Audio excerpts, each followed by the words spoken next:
Hey there, everybody. It's Redwind week number 4. It's, week number 4. Still good. The character work in Redwind is superb. You get the sense that every character has something going on. Like every character is doing something. Now, it's not everyone doing something like all at once in this convoluted way that makes it hard to understand. Everything in the story is filtered through the main detective, John Dalmas. It's his point of view. It's him interacting with the characters and discovering things a little piece at a time. What I mean is that you never think that the character just exists in the story for just like that one particular purpose. Everyone has their own thing going on, their own motivations, their own wants, and they're all acting towards satisfying those wants.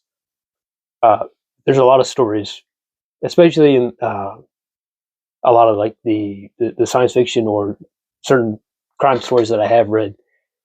You do get the sense that certain characters within the story only exist to further the plot or to activate this one little widget in the story that they don't. The character doesn't have a life of its own outside of fulfilling this need within the plot. You don't get that here. Just in every page, in every interaction John Dalmas has, there's the understanding that whatever character he's talking to, if it's one or two at a time, they're all doing something. They're all active. They're all participating in the world of the story beyond what is written just on the page itself.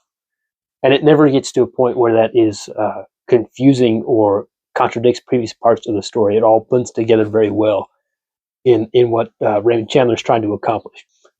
There's two police detectives mentioned early on in the story, Kopernik and Ibarra.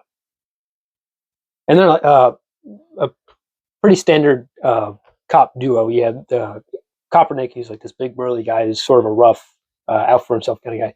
And then Ibarra, he's more quiet, he's more focused, he's more willing to participate with the other guy. Not necessarily with Kopernik, but with whoever he's interacting with. A lot of the characters in here will end up reminding me of somebody I've seen in a television show or a movie or from another book. Ibarra in this reminds me of that one detective from Blade Runner. I forget the character's name in Blade Runner, but he's the guy at the end that when he's talking with Deckard, he says, "You've done a man's job, sir." Or, the famous line, like, "It's too bad she won't live. But then again, who does?" That's who Ibarra reminds me of in every instance. Like, they just share that same quiet quality, Like, you can just see from reading Ibarra or seeing that character in Blade Runner that like they're not telling you everything they know, but you can just see it in their eyes that they understand what's happening in the room at just at any given moment. They're thinking 2 or 3 steps ahead as to what's going to happen and how they need to respond to all of that in order to get the job done. One passage I want to read here, I'm going to read it and then I'm going to explain sort of my problem with it. Not that I'm going to critique my betters, so I'm not going to critique Raymond Chandler necessarily, but like this passage trips me up a lot. Kopernik bared his teeth at me. Red spots burned high on his sallow cheeks. Ibarra, looking down at the floor, said very softly, "Waldo Radigan. We got him from Washington by teletype. He was a 2-bit porch climber with a few small terms on him. He drove a car on a bank stick-up job in Detroit. He turned the gang in later and got a Noel Prosy. One of the gang was this Al Tessalor. He hasn't talked a word, but we think the meeting across the street was purely accidental." And every time I read that paragraph, I get confused on who's delivering that line of dialogue.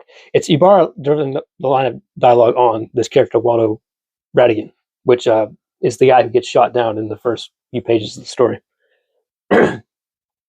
Every time I go through here, I get confused and think it's Kopernik delivering this dialogue because, like, the previous page is pretty heavy with Kopernik's dialogue, and Ibarra says very little. And then we get to the top of this page, and Kopernik is mentioned in the paragraph, but it's Ibarra delivering the information. And every time I get it confused on who's talking. Even though I've read this 4 times at this point, I should be prepared for it to happen. It gets me every single time. And even when I go back to correct myself, like the second time I'll read the paragraph in a reading because I'm like, oh wait, hold on, who said that? And I go back, I still get it wrong. Every single time. I need to highlight this. I need to get some yellow highlighter or something, and just say, "Hey, this is Ibarra. Let me this dialogue." Ugh, every time, it's on me, pretty much. But like, it's just, yeah, I get tripped up a lot. Anyways, that is all I've got to say about it for now.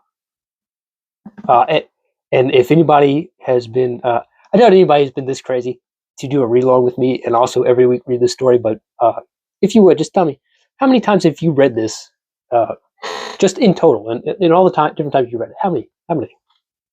Because at the end of the year, if everything goes according to plan, I'm going to have 52. I think I'm pretty sure I'm going to beat the world record, whoever's holding it right now.